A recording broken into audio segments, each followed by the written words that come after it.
دوستو یاد رکھنا، تگڑا اور مضبوط جوان پتہ کون ہوتا ہے؟ جس کی نظریں پوری طرح اس کے کنٹرول میں ہوں۔ یہ علامت جوانی ہے۔ جس آدمی کا پوری طرح، دو لوگ دنیا میں کبھی کوئی کارنامہ سر انجام نہیں دے سکتے، ایک جو حرام کھاتا ہو، ایک جس کی نظر ناپاک ہو۔ محمد بن قاسم جب یہاں آئے تھے نا، تو ایک دن بڑے پریشان تھے، تو ایک بزرگ کہنے لگے آپ کیوں پریشان ہیں؟ کہنے لگے راجہ دہر سے مقابلہ ہے اور ہماری فوج تو سندھ کے رستے بھی نہیں جانتی، زبان بھی نہیں جانتی، لڑیں گے کیسے؟ 2-4 دن کے بعد ان بزرگوں کی دوبارہ محمد بن قاسم سے ملاقات ہوئی تو بڑے خوش تھے۔ کہا اب آپ کیوں خوش ہیں؟ کہنے لگے وہ میرا مقابلہ نہیں کر سکتا، میں نے تحقیق کر لی ہے۔ کہا کیوں؟ کہنے لگے نظر کا گندہ ہے، اور جو نظر کے گندے ہوتے ہیں وہ میدانوں میں ٹھہرا نہیں کرتے۔ میدان کے لیے نکلنے کے لیے پاک جوانی کی ضرورت ہوتی، تطہیر مزاج ہونا ضروری ہوتا ہے، پاکیزہ افکار اور سچی اور سچی ستھری سوچوں کا ہونا ضروری ہوتا ہے۔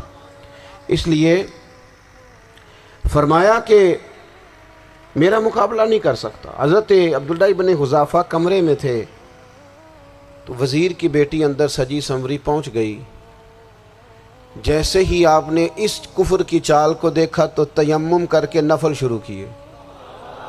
وہ ساری رات بیٹھی رہی، رب کا بندہ ساری رات عبادت کرتا رہا۔ عبادت بڑا سہارا ہے، مصلی بڑا سہارا ہے اللہ کے بندوں۔ صبح دروازہ کھولا، وزیر نے اپنی بچی سے پوچھنا چاہتا تھا رزلٹ کیا نکلا، تو وہ کہنے لگی پیچھے ہٹ جا، اب تیرا میرا تعلق کوئی نہیں، میں نے نبی پاک کا کلمہ پڑھ لیا۔ اس نے کہا میں نے بھی زمانہ دیکھا ہے، پر یہ کیا لوگ ہیں، کستوری کے بنے ہوئے، سندل سے دھلے ہوئے، کہ میں ساری رات کمرے میں رہی اور 100 اور 1000 آدمی جس جوان کا مقابلہ نہ کر سکے، اتنا طاقتور جوان کمرے میں رہا اور اس نے نظر اٹھا کے نہ دیکھا۔ او کچا رنگ للاری والا جڑا چڑھدا تے لیندا رہندا ہے، اے عشق تیرے دا رنگ محمد چڑھیا پھر نہیں لیندا۔ میں کہا ایک دفعہ نظر اٹھا کے نہیں دیکھا، کمال ہو گئی۔ اتنے بڑے لوگ، اتنی بڑی سعادت مندی، فیروز بختی، معاملہ فہمی حد ہو گئی۔ اللہ اکبر۔ دوستو بادشاہ جب پوری طرح ہار گیا نا، اس نے کہا مار دو۔ تیل گرم کیا ایک کڑاہی میں، اور جب آپ کو اس میں ڈالنے لگے تو آپ کی آنکھوں میں آنسو آ گئے۔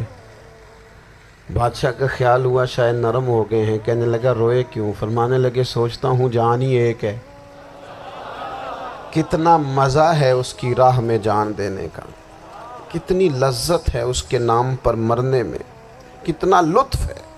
جے تو چڑھیا اتے دار بھی نہیں، تے جے تو وکیا عشق بازار بھی نہیں، تے ایڈا سستا سودا پیار بھی نہیں، تے ایڈا سستا لبدا یار بھی نہیں۔ کئی جنگل گانے پیندے نہیں، کئی دوزخ لنگنے پیندے نہیں، جے وہ اس ملوں بھی مل جاوے، ایدوں سستا ہور بپار بھی نہیں۔ تے کچھ سمجھ نہ آوے لوکانوں وہ کادے نال شہید کرے، ڈٹھی یار دے ہاتھ تلوار بھی نہیں، پر او دا خالی جاندہ وار بھی نہیں۔ کہنے لگے ایک جان ہے نا، تو دل کرتا ہے ہزاروں ہوتی تو ایک ایک کر کے محبوب کے نام پہ قربان کرتا، جب میرے پاس ہے ہی ایک، کروں کیا؟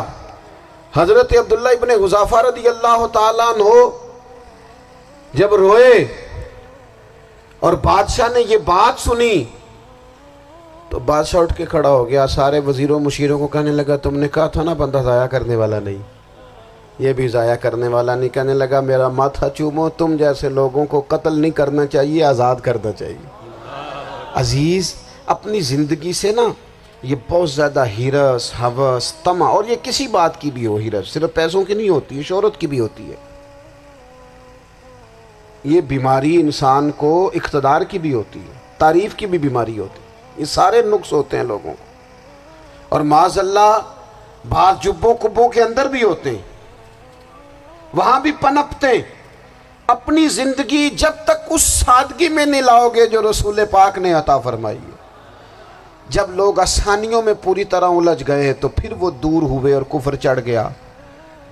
دوسری بات، اللہ کے محبوب صلی اللہ تعالی علیہ وسلم کی محبت ہم سے تقاضا کرتی ہے کہ ہم اس مشن کے لیے کام کریں جس مشن کے لیے رسول پاک نے کام فرمایا ہے۔ ہم سارے کام بڑے مضبوطی سے، سوچ سمجھ کے، تدبر سے، حکمت سے، تقاضوں کو مد نظر رکھتے ہوئے کرتے ہیں سارے کام۔ دین کے کام میں ہمارا مزاج نہیں ہوتا، او ہو جائے گا جی، آپ بسم اللہ پڑھیں جی، شروع کریں جی۔ آپ تقاضوں کو سمجھیں، چیزوں کو دبائیں نہیں، چیزوں پر غور کریں۔ کسی کے ذہن کی سطح پر سوال ابھرتا ہے، اس کا تسلی بخش جواب دیں۔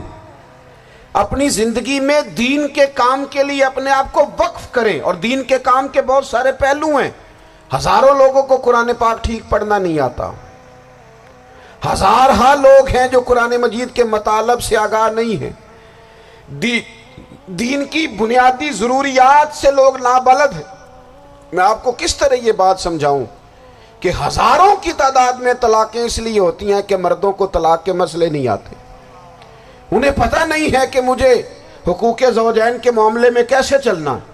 ڈھیر سارے گھروں میں تباہی اس لیے ہے کہ تربیت اولاد کا دینی منہج ہمیں نہیں پتا۔ اپنا حصہ ملائیں دین کے کام میں۔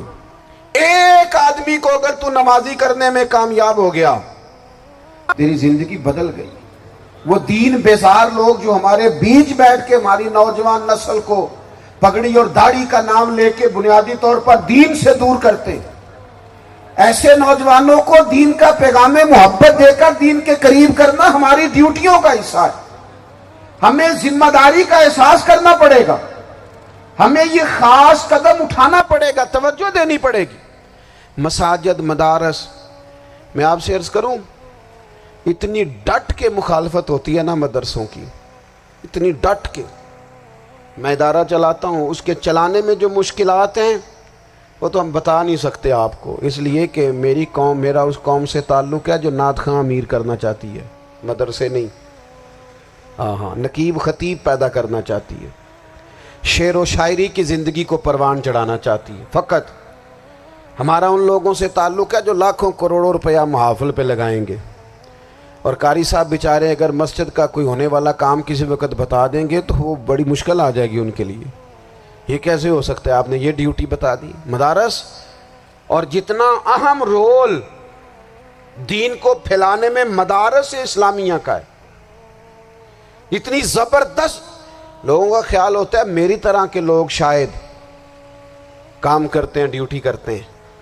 یہ 10-15 لوگ آپ کو نظر آتے ہیں جو آپ کو کہیں میڈیا پر یا ادھر ادھر ڈیوٹی کرتے، مخلص لوگ اپنی جگہ پہ، وہ بھی بڑا ہی کام کر رہے ہیں، جو میڈیا پہ آ کے بھی اخلاص سے اور درد دل سے کو دین کی، ان کی بھی کسی بات کی حوصلہ شکنی نہیں۔ لیکن ہزارہا اساتذہ جو مدارس میں بیٹھ کے پڑھاتے ہیں، جنہوں نے وہ سارے لوگ تیار، آپ سمجھ نہیں سکتے کتنا بڑا کام۔ حفظ کا استاد جو ہوتا ہے نا، اس کی ڈیوٹی 24 گھنٹے ہوتی ہے، فجر سے پہلے، اور اس نے بچوں کو اٹھانا۔ تنخواہ تو ہم انہیں دینا نہیں نہ چاہتے جی، تنخواہ نہیں دے دی انہوں نے، ہمیں مولوی امیر نہ ہو جانا۔ مولوی نو تے سوٹ بھی 27ویں والی رات دے ہے تاکہ کدھر سوان کے عید والے دن پا نہ لوے، چونکہ 27ویں تو بات تے درزی پھڑتا ہی کوئی نہیں، کیوں حضرت؟ ایسے ہی ہے نا، اس وقت تو نہیں نہ لیتا۔ تو ہم چاہتے ہیں مولوی ہماری مرضی کے ہماری طرح کا سوٹ نہ پہن لے۔ مدارس کی